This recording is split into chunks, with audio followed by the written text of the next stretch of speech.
Hello বন্ধুরা, শুভ দুপুর সবাইকে। আর দেখো, আজকেও আমি চৌকাতে রান্না করতে নিয়ে আসলাম। আজকে চৌকাতে রান্না করব। আমি লাউ পাতার ঝোল বানালাম, আর এখন আমি ডিম সবজি বানাবো। ডিমগুলা ভেজে নিলাম, আলুগুলা ভেজে নিলাম, সিদ্ধ করা আলুগুলো ভেজে নিলাম আগে। তারপর আমি এখন ঠান্ডা দিনে দেখো কত ভালো লাগে, আমার চুলায় রান্না করতে অনেক ভালো লাগে। তার জন্য তোমাদের কাছে শেয়ার করি।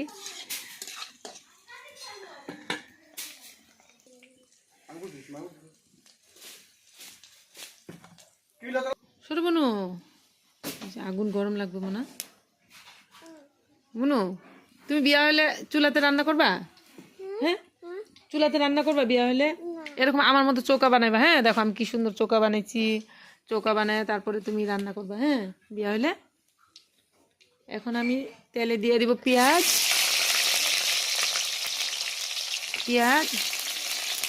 এই যে দেখো আমাদের রিমঝিম রান্না করছে। কি রান্না করছে রিমঝিম? আমি আজকে অল্প আলাদাভাবে ডিমটা রান্না করলাম। অন্যদিন আমি পেঁয়াজ ভাজার পর আমি আলুগুলো ভাজি।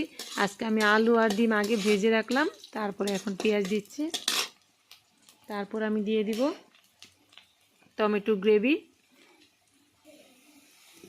আমি এখন দিয়ে দিলাম টমেটো কুচি।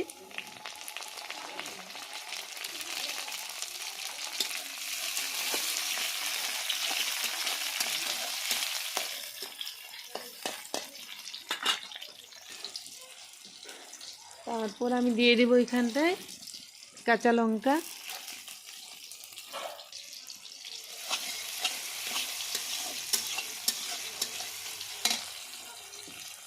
এখানে আমি দিয়ে দিলাম 1 চামচ গুঁড়া লঙ্কা, শুকনো লঙ্কার গুঁড়া।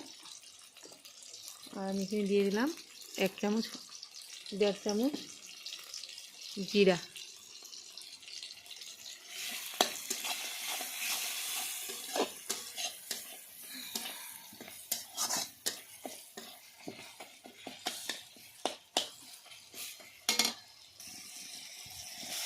আমার মশলাটা ভাজা হয়ে গেল। এখন আমি দিয়ে দিব এই যে ডিম আর আলু ভেজে রাখা, এগুলো দিয়ে দিলাম।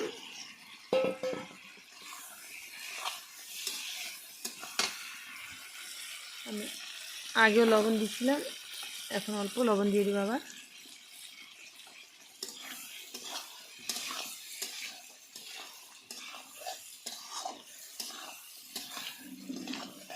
আজকে আমি সম্পূর্ণ আলাদা প্রসেসে বানাচ্ছি ডিম তরকারি, ডিম কারি।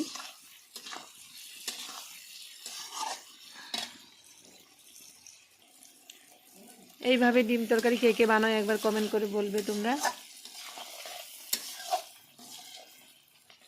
আমি কিন্তু অনেকভাবে বানাই ডিম তরকারি।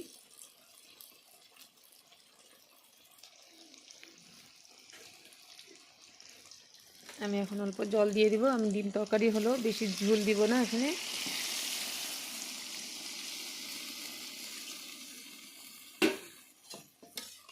গ্রেভি বানাবো।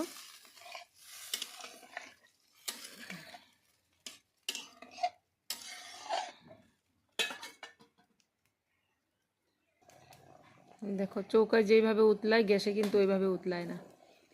তারপর আমি দেখো ধনিয়া পাতার সিজন, তার জন্য আমি ডিম তরকারিতেও ধনিয়া পাতা দিয়ে দিলাম। এমনি কিন্তু আমরা গরম মশলা দিই, ধনিয়া পাতার সিজন, তার জন্য ধনিয়া পাতা দিয়ে দিলাম।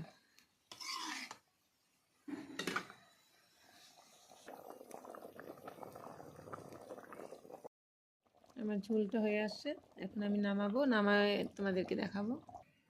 আমার ঝোলটা কমপ্লিট হয়ে গেল। দেখো তোমরা কেমন হয়েছে দেখতে, তোমরা কমেন্ট করে বলবে।